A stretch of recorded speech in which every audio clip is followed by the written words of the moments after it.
خودت کلابیست یعنی؟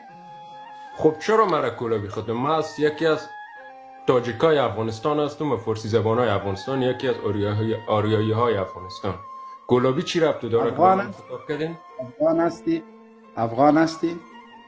افغان؟ نه، من یک تاجیک تبار افغانستانی هستم.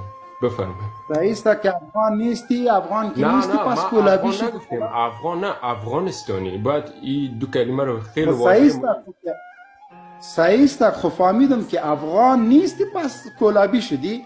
افغانستانی یعنی سواد شما اینقدر کمه که افغانی. خب کلابی در کجا موقعیت داره؟ من اصلا خبر ندارم کلاب کجا است. تاجیکستان پایتختتان است. خب پایتخت شما هم در پنجاب است دیگه. تو که بگی شما هم از پاکستان آمدین. یا خب ما با آمدن جنرال موبین در تیک تاک نیت اصلی طالب افشا میشه. ما 10 بار گفتیم که طالب که آمده، یک بخش کار طالب فرهنگ ستیزی و دشمنی با زبان فارسی و مردم تاجیک افغانستان است. بسیاری ها میگفتن تو غلط میگی، چون این چیزی وجود نداره. لندغه را کار داره، کولابی را میزنن، گپای چتی پتی. اما دیدیم که 2 شب شده لایف میایه و این نفرت پخش میکنه و به یک قوم با عزت از او کشور که تمام شاههای پشتون به او قوم احترام داشتن، از امان الله خانش تا نادر خانش تا ظاهر شاهش تا کرزیش، و به زبان از این قوم مدرسه و مکتب و دانشگاه خواندن. اینمی بیناموس پدرلعنت لوگری به نام موبین میایه و به این قوم با عزت افغانستان توهین میکنه. کولابی میگه، لندغر میگه، مهاجر میگه، چیزایی که در اسلام حرام است. تعصب و قوم پرستی در اسلام حرام است. این بیناموس که از آدرس یک گروه تروریستی به نام طالب میایه و او گروه میگه که هدف ما اسلام است و مجاهد است و جهاد بوده. خدا کجا اسلام و جهاد و مجاهدت آمده که تعصب و قوم پرستی و به یک قوم از این مملکت توهین کردن؟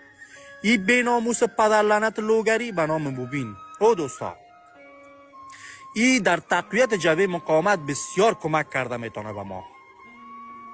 هر گپ از این حامیای جبهه مقاومت از یاد میکنه و قدرتمند میسازه. من لایفش دیشب ریکاردش دیدم، در صفحهش ما بلاک هستم، دیده نمیتونم، اما ریکاردش روان کردن که از اول لایف تا آخر لایف به تاجیکای افغانستان توهین میکنه. توهین کنه، توهین میشه و توهین بکنه، دشمن پشتون در کشور زیاد میشه. این در حقیقت آمده که به پشتونای افغانستان دشمن خریداری کنه. یک برادر پشتون آمد اونجا سوال کرد، کو موبین تو که در این رسانه ای گپا میزنی، این سیاست رهبری طالب است؟ چپ مان، جواب دقیق نداشت در این مورد. حتی خود پشتونا متوجه شدن. یک نفر گفت که گپایی را که تو میزنی رهبری طالبان به باور توست که تاجیکا را کولابی بگویه؟ جواب نداشت. پس این بیناموس که آمده و بعضی بچه ها خفه هستن. خفه نباشین.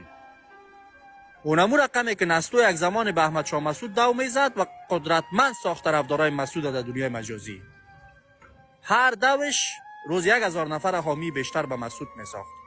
موبین آمده هر شب ما باور داریم این لایف بگیره، جبهه مقاومت و طرفدارایش و حامیاش در اروپا و امریکا زیاد میشه.